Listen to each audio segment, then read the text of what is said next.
morning. Welcome again to Morning Devotions, and thank you for our time together. Looking forward to seeing you in the services today as we study Paul confronting the attitudes of the church of Corinth that they had with him. It's going to be a great study. But right now, let's get into the book of Acts chapter 21, beginning with verse 17. When we had come to Jerusalem, the brothers received us gladly. On the following day, Paul went in with us to James, and all the elders were present. After greeting them, he related one by one the things that God had done among the Gentiles through his ministry. When they heard it, they glorified God, and they said to him, "You see, brother, how many thousands there are among the Jews of those who have believed, and they are all zealous for the law." Now listen next. "And they have been told about you, that you teach all the Jews among the Gentiles to forsake Moses, telling them not to circumcise their children or to walk according to their customs. What then is to be done? They will certainly hear that you have come. Do therefore what we tell you." And then they told him to do something that was the beginning of 3 years of imprisonment and trial. Now there's two principles I want you to see here. Number one, when you do not eradicate false doctrine like Jesus taught is a leaven, the leaven of the Pharisees and scribes. This circumcision group that caused so much trouble in Acts 14 in Antioch and then in Acts 15 in Jerusalem, these people have continued to proliferate and infect the entire church at Jerusalem. To now, James says, everybody in the church of Jerusalem is zealous for the law, not zealous for Jesus, not jealous for salvation by grace, zealous for the law.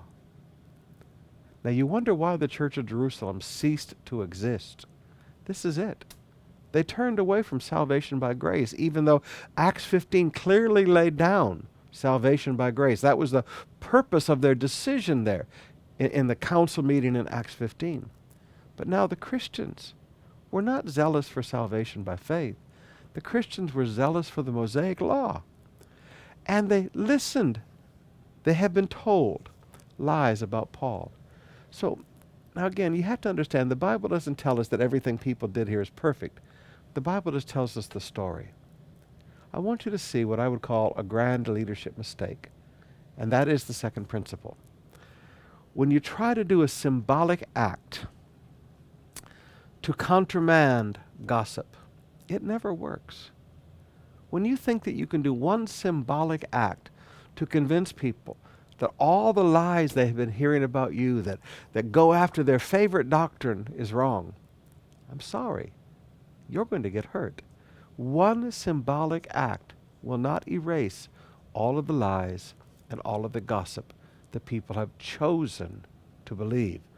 They have been told. Why did they listen to these accusations against Paul? Why did they entertain this? The Greek shows they were continually being told these things. Now, here's two truths I want you to see today. Number one, when false doctrine enters into a church, the leadership needs to be very strong and eradicate that false doctrine. You don't eradicate it by commanding, you eradicate it by teaching. And you keep teaching and teaching and teaching and teaching.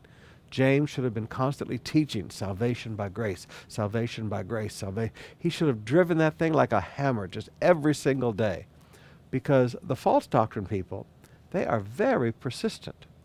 The second principle I want you to see, never let people convince you to risk everything on a symbolic act to convince people of truth when they have chosen to believe a lie. People believe what they want to believe.